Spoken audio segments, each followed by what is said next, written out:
Dans notre séquence ping-pong, je reçois Carole Mathieu. Elle va répondre à une critique de Renaud Revel, rédacteur en chef à l'Express, à propos du documentaire qu'elle a réalisé avec Thierry Humbert, Autopsie d'un massacre, qui revient sur la polémique qui a entouré la réception du film de Bernard-Henri Lévy il y a déjà 13 ans, Le jour et la nuit. Alors Mathieu, bonsoir. Bonsoir. Alors, je vais d'abord présenter un peu votre documentaire. Alors, c'est un documentaire qui revient effectivement 13 ans après sur ce qui a été polémique, un scandale, enfin, en tout cas, un brouhaha parisien et même plus que parisien autour de la sortie du film de Bernard-Henri Lévy. C'est-à-dire que on retourne sur les lieux du tournage au Mexique et on interroge les protagonistes. Vous entretenez des gens comme Charles Zéro, ou avec le co-scénariste Jean-Paul Enthoven, avec Alain Delon, très pugnace, avec Xavier Beauvoir, enfin avec tout un tas de gens qui ont participé à cette aventure, dont on s'aperçoit d'ailleurs que ça les a soudés. C'est vrai. Pour eux, en tout cas, ils gardent un bon souvenir. Voilà, eux, ils gardent un bon souvenir, pas tout le monde. Alors pour qu'on se remémore ce film, on va en regarder un extrait. Je vous propose l'extrait du matage en ballon. Alors là, mais oui, bien sûr. Là, c'est une des scènes qui a déchaîné l'ire de quand même un grand nombre de puceaux de la critique parisienne. Là, il y avait un moment donné, c'était supposé être la chambre de Laure, c'est-à-dire d'Ariel, et elle enfilait son maillot... Non, elle se déshabillait au fond. Elle enlevait sa culotte et son soutien-gorge à la fenêtre. Et évidemment, le film étant basé sur l'idée que chacun regardait chacun à chaque instant et à chaque plan de ce film, quelqu'un la regarde à cet instant-là, et ce quelqu'un, c'est Delon depuis sa montgolfière. Et cela a déclenché, par exemple au Festival de Berlin, des insultes incroyables. Et Ariel a dû répondre de cette scène devant une meute de journalistes déchaînés. Mais en effet, c'était là, je me demandais qu'est-ce qui se passait dans cette pièce. Ça. Voilà. Donc, le scandale, le lieu du scandale, nous y sommes. Celui-là ne paye pas de mine, ben voilà, pourtant. Alors quand on a vu ce film, on vient de voir ce passage et on vient de voir aussi les propos assez vifs de Bernard-Henri Lévy sur les journalistes parisiens. Mais quand on regarde votre documentaire, c'est vraiment ce qui ressort pour moi. C'est le tableau que vous faites de la critique cinématographique parisienne est affligeant. On a l'impression qu'il n'y a pas de critique de film, qu'il n'y a que des combinaisons, des intérêts et que...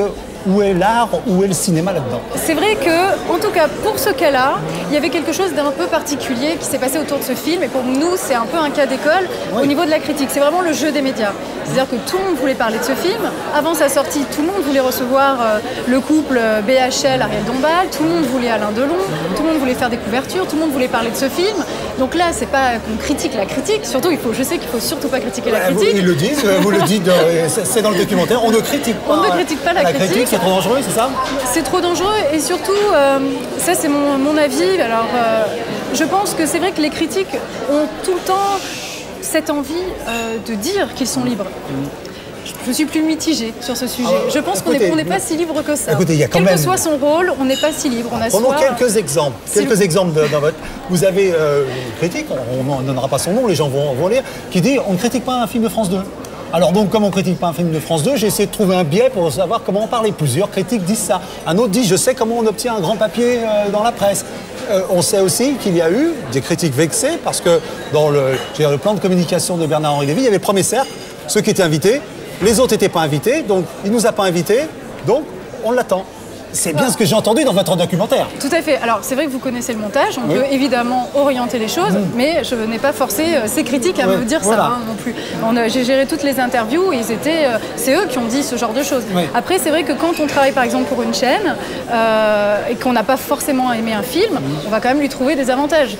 Parce que même si on est quelqu'un d'intègre, il est difficile de dire, voilà, si on appartient à un groupe, alors c'est terrible. Mais pourquoi? Mais c'est vrai. Pourquoi? Vous allez me dire, voilà, il y a un film de France 5, donc je vais dire chaque soir, tout ce que fait France 5, c'est bien. Non, pas forcément, mais je peux pas dire que vraiment j'ai détesté, que c'est mauvais. On est obligé d'être plus mesuré. D'accord. Il faut dire que dans ce coffret, il y a le film Le jour et la nuit. Ce qui veut dire que forcément, c'est un peu un documentaire autorisé, si on peut dire, par Bernard-Henri Lévy. Sinon, il ne serait pas sorti avec le film. Oui, tout à fait. En fait, ce qui s'est passé, c'est que nous, on travaillait justement, vous le disiez tout à l'heure, on travaille avec différents artistes. On était l'année dernière en fait au Mexique avec Ariel Dombal pour faire un reportage. Et en fait, ce qui s'est passé, c'est que Bernard-Henri Lévy a rejoint Ariel. Ils nous ont proposé de retourner sur les lieux du tournage. Donc en fait, rien n'était prémédité. Ça s'est fait comme ça. C'est quelqu'un qui se prête volontiers au jeu des questions-réponses. On l'a filmé dans la Hacienda. Et c'est en revenant à Paris qu'on a découvert le film et eu envie de faire ce documentaire. Bon, alors voyons voir ce que dit Renaud Revel de votre documentaire. Alors Carole, autant on avait critiqué à l'époque le film de BHL, qui était à la fois grandiloquent, un peu emphatique et largement, en tout cas, auto-géographique. Autant je trouve encore une fois que votre documentaire est de qualité, parce que c'est un bon résumé de l'affaire en question. Le film à l'époque avait été largement vilipendé. La seule question que je me pose, si c'est comme ça tout le long, tout va bien. La seule nuance que j'introduirais, c'est vrai qu'on a le sentiment quand même d'abord que BHL, en tout cas, n'est pas ni étrié, ni écorné, ni critiqué, et que ça manque par endroits, je trouve, d'un peu de distance, en tout cas par rapport au personnage. Et ça donne aussi le sentiment, mais là, c'est peut-être vous qui allez nous répondre, que ce film a quelque part été peut-être un peu commandité par BHL lui-même. Alors, bon... commandité, c'est-à-dire il est venu vous voir. Je sais très bien ce que ça veut dire, et nous, Thierry Imbert et moi-même, je pense qu'on n'aurait pas été les bonnes personnes pour le faire.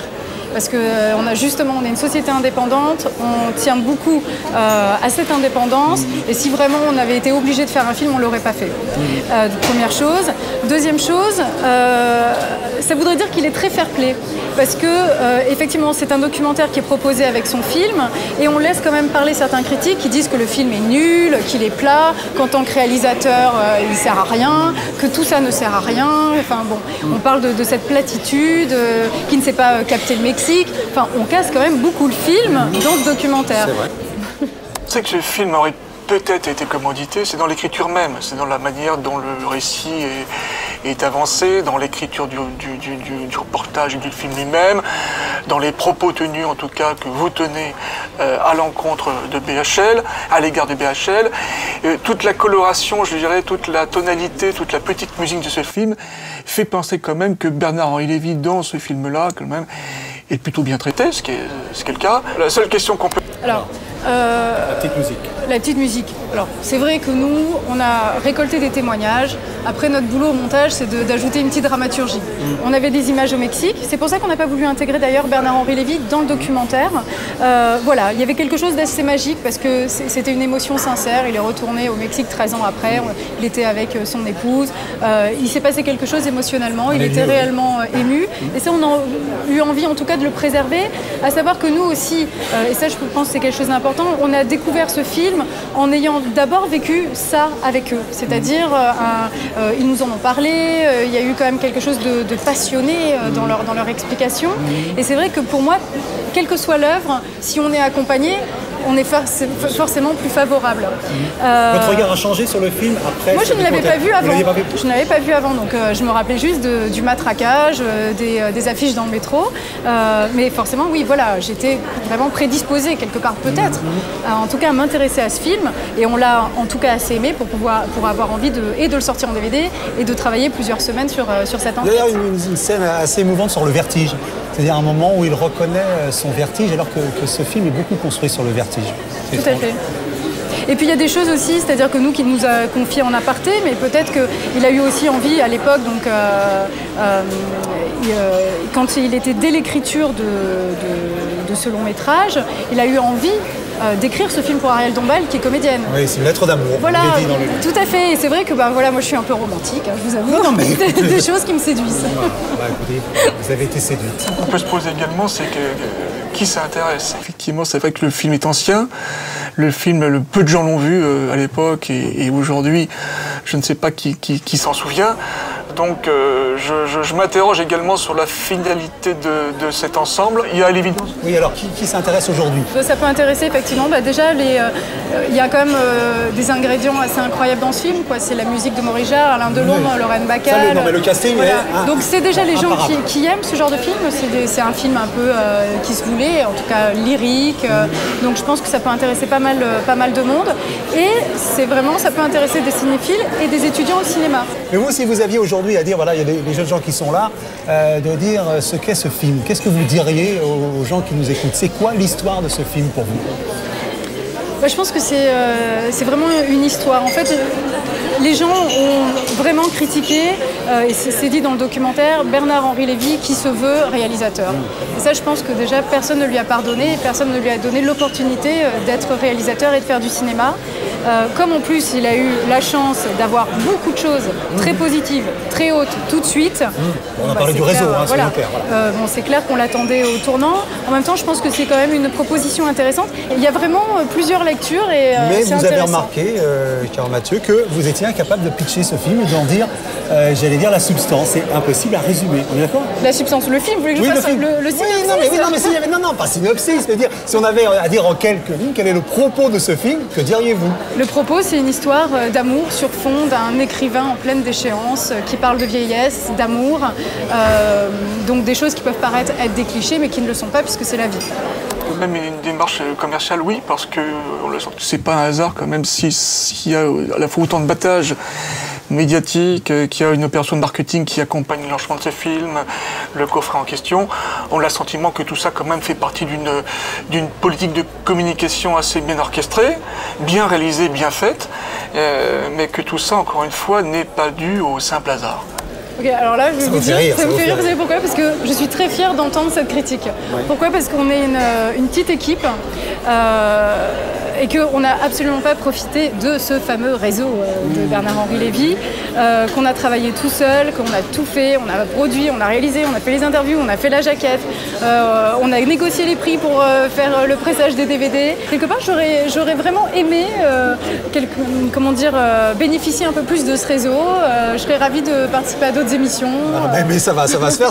En tout cas, vous êtes à Café Picouli ce soir. Et si je peux juste ajouter quelque chose, pour moi, vraiment, les critiques, c'est fondamental. C'est-à-dire que c'est un peu vous aussi qui orientez les spectateurs. Ce film, quand il est sorti, il y a eu, comme je vous disais, plus de 200 articles qui l'ont cassé. Que c'était, enfin, je ne vais pas vous redire tous les gros titres, mais c'était vraiment... Parce qu'ils ne traitaient pas du film. Voilà, mais oui, mais les gens ont vu les gros titres. Et les gros titres, c'était des articles vraiment fracassants. Donc je pense qu'à l'époque, on ne pouvait pas aimer ce film, sincèrement. En tout cas, je vous remercie. Remercions Renaud Revel, qui fait son travail de critique, je crois, très très honnêtement, à l'Express. Et je signale donc, voilà, cette autopsie d'un massacre, ce documentaire de Carole Mathieu et Thierry Imbert, accompagné du film Le jour et la nuit de Bernard-Henri Lévy. Si vous voulez vous faire votre idée, si vous voulez avoir un sentiment personnel, eh bien, achetez ça à une gentille petite boîte de production qui s'appelle Macam. C'est ça. Merci beaucoup. Merci à vous.